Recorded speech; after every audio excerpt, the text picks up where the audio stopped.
Le serviteur fidèle et avisé, quatrième partie.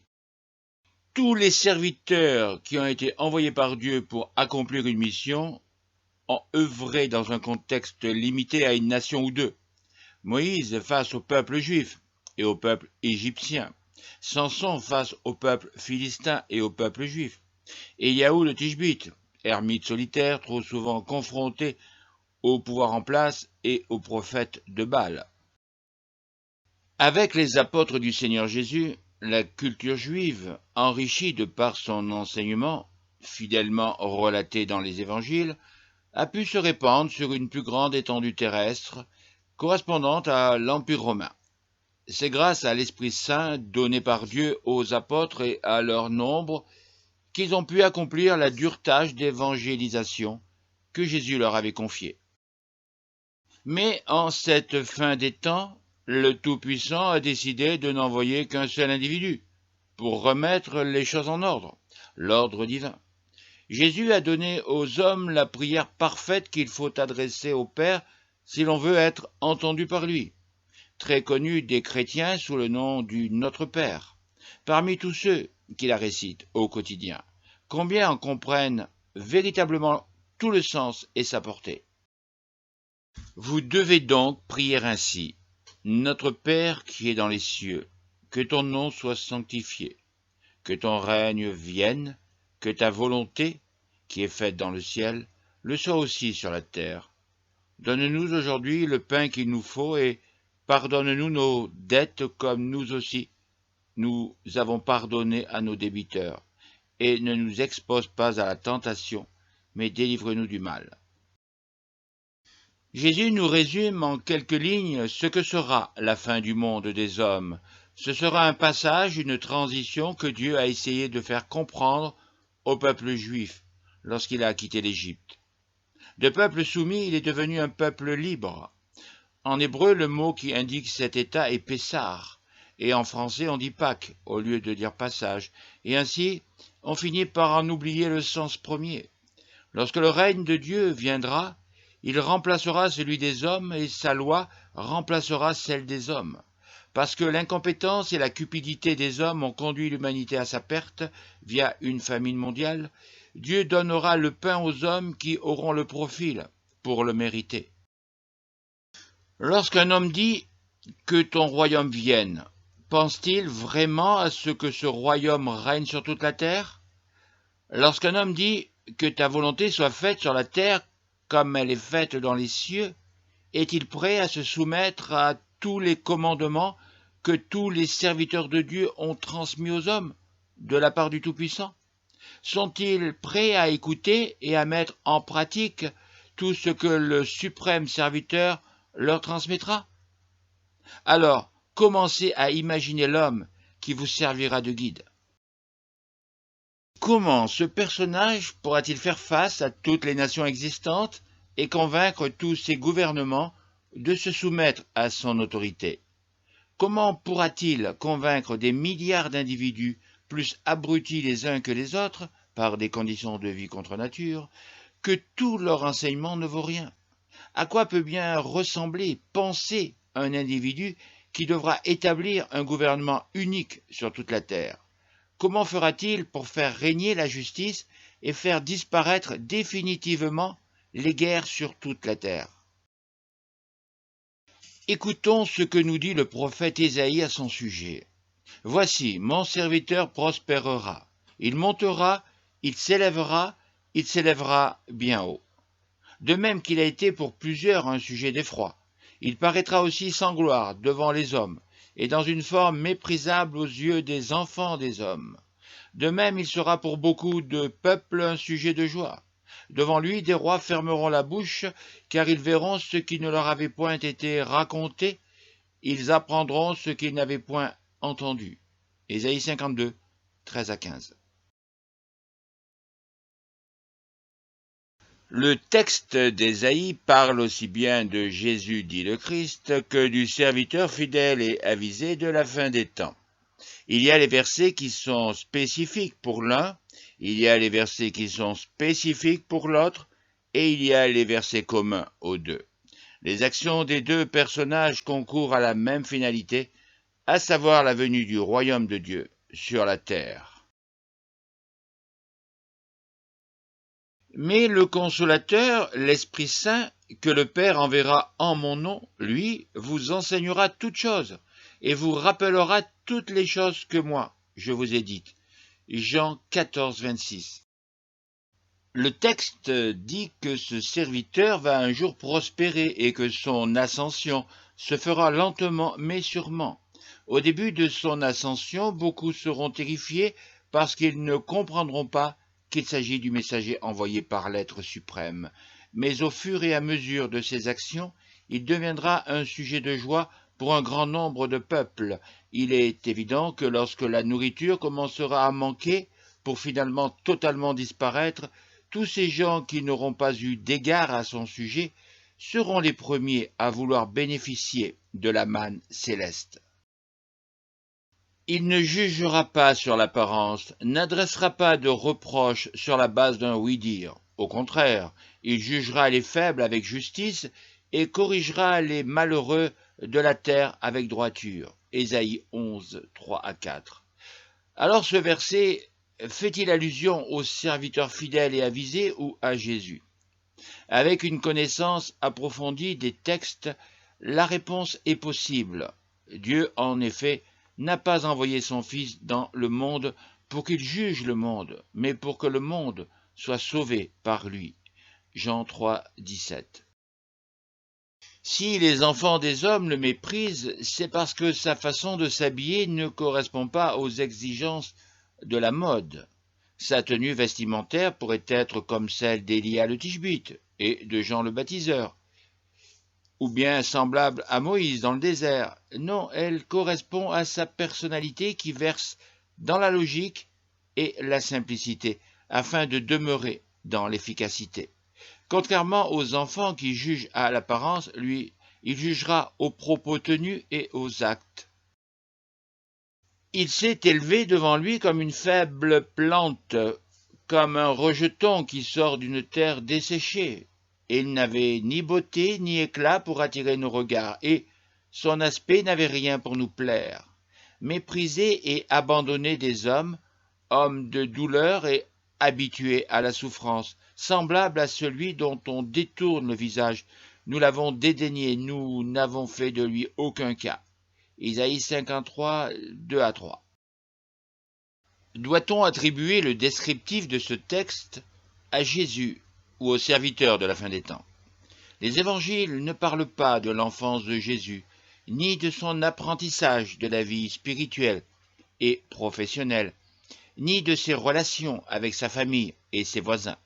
Donc, on ne sait pas s'il a eu une enfance difficile, douloureuse. Il semble bien au contraire qu'il ait grandi comme tous les enfants de son temps. L'évangile de Luc nous apprend que Jésus grandissait en force et sagesse jusqu'à l'âge de 12 ans, et qu'après ces 12 ans, il continuait de se développer en stature et sagesse. Et rien d'autre n'est relaté dans les autres évangiles sur son enfance. Et l'enfant grandissait et se fortifiait, étant rempli de sagesse, et la grâce de Dieu était sur lui. Luc 2, 40. Et Jésus avançait en sagesse et en stature, et en grâce auprès de Dieu et des hommes. Luc 2, 52.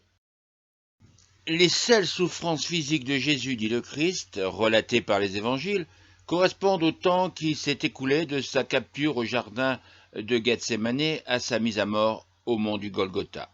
Et ce temps n'excède pas plus de 2 jours. Quel que soit le domaine de pratique d'une personne, un habitué ne peut être que celui qui pratique depuis longtemps. Une pratique de 2 jours n'est pas une habitude.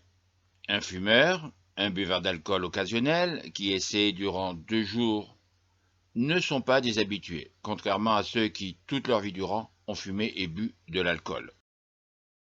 Étonnamment, ces deux pratiques bien distinctes vont de pair chez les habitués. Si ces pratiques laissent des traces sur le corps de ces pratiquants, pareillement les maladies et la souffrance laissent forcément des traces dans l'esprit et la chair de ceux qui en sont victimes. Cet homme de douleur et habitué à la souffrance a ainsi acquis les traces qui l'ont conduit sur le chemin de la connaissance. De l'enfance à l'âge adulte, tous ces problèmes de santé l'ont amené à réfléchir et à comprendre leurs causes. Ayant su résoudre bon nombre d'entre eux, progressivement il est devenu plus fort et plus apte à supporter les souffrances que les faiblesses de son corps lui imposaient. Là où certains se mettent à hurler tant la souffrance est insupportable, lui il souffre en silence, sans ouvrir la bouche, sans se plaindre. Lorsqu'il en parle à ses proches, c'est la surprise, l'étonnement.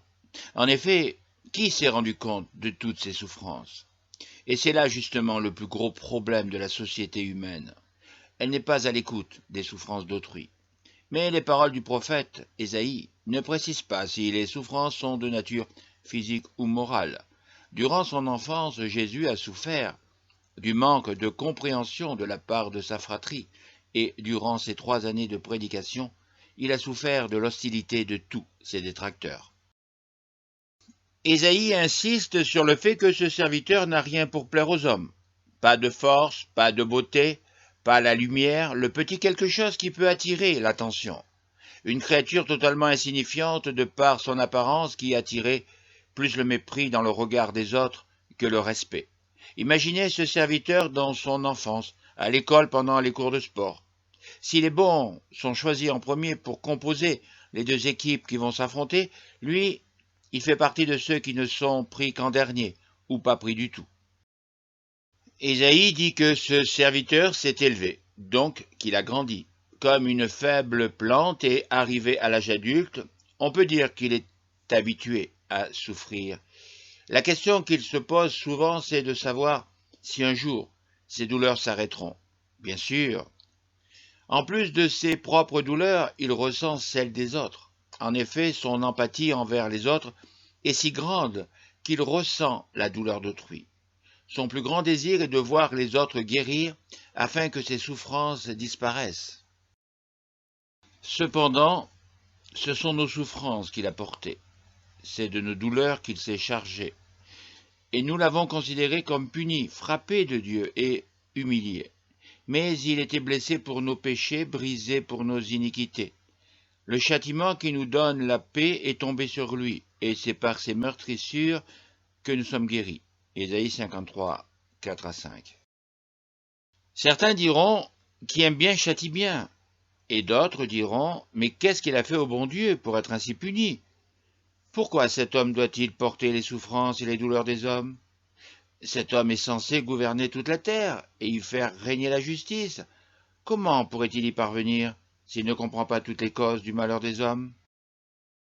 Contrairement à Samson qui a reçu un corps avec une puissance surhumaine dès sa naissance, le serviteur de la fin du monde a reçu un corps d'une grande faiblesse.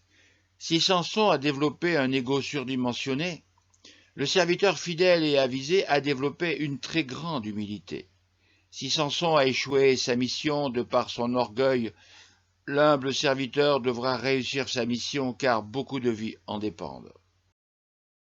Les apôtres de Jésus ont écrit différentes lettres dans lesquelles ils ont donné leur interprétation sur l'accomplissement de ce texte par Jésus, confirmant ainsi qu'il lui est aussi spécifique. Nous étions tous errants, comme des brebis. Chacun suivait sa propre voie. Et l'Éternel a fait retomber sur lui l'iniquité de nous tous. Il a été maltraité et opprimé, et il n'a point ouvert la bouche. Semblable à un agneau qu'on mène à la boucherie, à une brebis muette devant ceux qui la tondent. Il n'a point ouvert la bouche. Ésaïe 53, 6 à 7. Depuis la création du monde, les hommes se sont montrés excellents pour inventer toutes sortes de fables qu'ils ont transmises de génération en génération comme étant des vérités. Les vérités sur les temps reculés, ils en ont fait des mythes, et les fables du genre voyage dans le temps, ils en ont fait des vérités. Les hommes ont créé des religions avec leurs dogmes et leurs règles, et les hommes sont à un tel point désunis qu'ils ne savent plus que croire, et tous errent à la recherche de réponses. Et lui, le serviteur de la fin des temps, lorsqu'il vient, il parle avec le langage des élus, c'est-à-dire avec la vraie connaissance divine, qui n'est plus d'actualité. Lorsque les gens de son entourage l'entendent s'exprimer sur des sujets à controverse, ils réagissent comme Jésus l'avait dit. Ne donnez pas ce qui est sain aux chiens, ni ne jetez vos perles devant les porcs, de peur qu'ils ne les foulent à leurs pieds et que, se retournant, ils ne vous déchirent. Matthieu 7,6. Alors qui est que croire? Jésus a bien dit également que celui qu'il enverra introduira les humains dans toute la connaissance, dans l'exacte vérité. Mais comme ces mêmes humains ignorent tout des textes bibliques, convaincus de l'enseignement que les médias diffusent en permanence, ils maltraitent verbalement le messager divin. Et ceux qui connaissent les textes bibliques ne réagissent pas mieux, car ils croient dans l'enseignement théocratique que leur prodigue leur guide spirituel. Et face à tous ces comportements, toutes ces réactions injustes, ce serviteur encaisse sans rien dire, se disant en lui-même « Soyons patients, car un jour ils comprendront. Un jour la lumière céleste finira par arriver dans leur cerveau. » Étrange coïncidence, en ces temps difficiles, le prix de l'électricité ne cessant d'augmenter, il y a de plus en plus d'individus qui n'ont plus la lumière à tous les étages. Il a été enlevé par l'angoisse et le châtiment, et parmi ceux de sa génération qui a cru qu'il était retranché de la terre des vivants, et frappé pour les péchés de mon peuple, on a mis son sépulcre parmi les méchants, son tombeau avec le riche, quoiqu'il n'ait point commis de violence et qu'il n'y ait point eu de fraude dans sa bouche. Ésaïe 53, 8 à 9. Il est une souffrance bien réelle, même si elle ne se voit pas. Il s'agit de la souffrance morale qui est plus à redouter que la souffrance physique, car elle peut conduire au suicide. Beaucoup en sont affectés parce qu'ils restent incompris de leur entourage. Alors imaginez, parce que les évangiles n'en parlent pas, la jeunesse de Jésus semblable au serviteur de la fin des temps. Imaginez une créature extraterrestre dont l'intelligence dépasse de très loin tout ce que le petit cerveau humain est capable de comprendre, qui est venu vivre parmi des humains qui croient être seuls dans tout l'univers. Chaque jour, ces êtres célestes, Jésus et le serviteur fidèle et avisé, écoutent, observent les comportements de leurs contemporains. Sont-ils satisfaits de ce qu'ils voient et entendent, ou sont-ils plutôt déçus? En lisant ce texte d'Ésaïe 53, 8 à 9, nous sommes forcés de penser qu'il s'agit de Jésus, car il a été mis au rang des malfaiteurs par le Sanhédrin, et que son tombeau était celui de Joseph d'Arimathée, un riche citoyen juif. Matthieu 27, 38 et 57, 60. Il a plu à l'Éternel de le briser par la souffrance. Après avoir livré sa vie en sacrifice pour le péché, il verra une postérité et prolongera ses jours. Et l'œuvre de l'Éternel prospérera entre ses mains. À cause du travail de son âme, il rassasiera ses regards. Par sa connaissance, mon serviteur juste justifiera beaucoup d'hommes, et il se chargera de leurs iniquités. C'est pourquoi je lui donnerai sa part avec les grands. Il partagera le butin avec les puissants, parce qu'il s'est livré lui-même à la mort, et qu'il a été mis au nombre des malfaiteurs, parce qu'il a porté les péchés de beaucoup d'hommes, et qu'il a intercédé pour les coupables. Ésaïe 53, 10 à 12. Toujours fidèle à ses principes, le Tout-Puissant aime tester ses serviteurs jusqu'à l'extrême, jusqu'à la mort. Ainsi, Job reste le parfait exemple en matière d'épreuves que tout serviteur céleste doit s'attendre à subir. Si donc une personne prétend être serviteur de Dieu et a vécu toute sa vie dans le luxe sans avoir subi la moindre souffrance, ne croyez pas ce qu'elle vous dit. Que tous les usurpateurs en action dans le monde prennent également toutes les souffrances que ce serviteur a endurées. En nous présentant le suprême serviteur sous 4 éclairages différents, nous pouvons mieux le cerner, afin de l'identifier. Si chaque prophète, élu ou envoyé par Dieu, avait sa personnalité qui le rendait unique, celui qui vient est la somme de tous les serviteurs.